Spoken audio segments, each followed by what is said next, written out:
মহান স্বাধীনতা দিবস উপলক্ষে জাতির শ্রেষ্ঠ সন্তানদের শ্রদ্ধা জানাতে প্রস্তুত সাভারের জাতীয় স্মৃতিসৌধ। বিস্তারিত জানাতে সরাসরি যুক্ত হচ্ছেন সহকর্মী শফি মাহমুদ চৌধুরী। শফি, দিন পেরিয়ে রাত পোহালেই তো মহান স্বাধীনতা দিবস। জাতীয় স্মৃতিসৌধের প্রস্তুতি নিয়ে জানাবেন, সেই সাথে নিরাপত্তা ব্যবস্থা কেমন দেখছেন, সব মিলিয়ে জানতে চাই।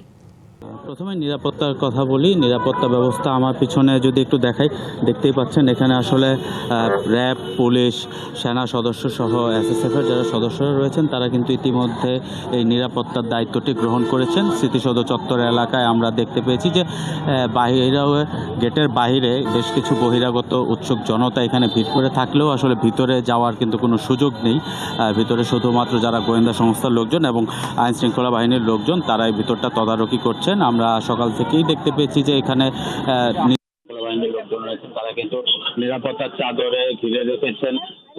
বাহিনীর লোকজন রয়েছেন তারা কিন্তু নিরাপত্তার চাদরে ঘিরে রেখেছেন পুরো স্মৃতিসৌধ সহ এর আশেপাশের যে অঞ্চলটি রয়েছে সেটি, এবং মহাসড়কেরও বিভিন্ন গুরুত্বপূর্ণ পয়েন্টে আমরা অতিরিক্ত পুলিশ সদস্য মোতায়েন থাকতে দেখেছি। আমরা এখানে যারা দায়িত্বপ্রাপ্ত কর্মকর্তা রয়েছেন তাদের বেশ কয়েকজনের সাথে কথা বলার চেষ্টা করেছিলাম। তারা আমাদেরকে জানিয়েছেন যে স্মৃতিসৌধে শ্রদ্ধা নিবেদনের জন্য যেসব আনুষ্ঠানিকতা এবং প্রস্তুতি সেগুলো তারা ইতিমধ্যে গ্রহণ করেছেন। স্মৃতিসৌধকে সাজানো, সুন্দর করে সাজিয়ে গুছিয়ে তোলা, টপ বিছানো সব কিছুই আসলে প্রস্তুত রয়েছে। নগদ নিয়ে এলো হার না মানা হার অফার। সর্বনিম্ন 10,000 টাকা রেমিটেন্স নগদে পাঠালে থাকছে স্বর্ণের হার জেতার সুযোগ। পাশাপাশি আইন শৃঙ্খলা ব্যবস্থাও সর্বোচ্চ নজরদারিতে রাখা হয়েছে।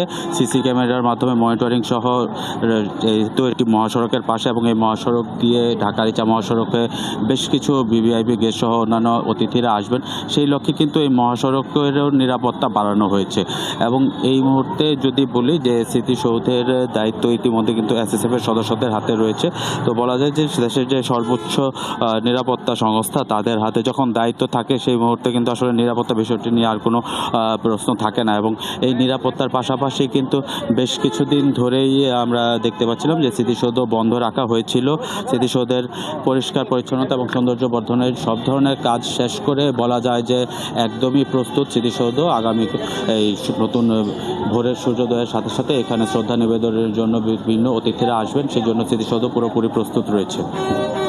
শফি, ধন্যবাদ আপনাকে।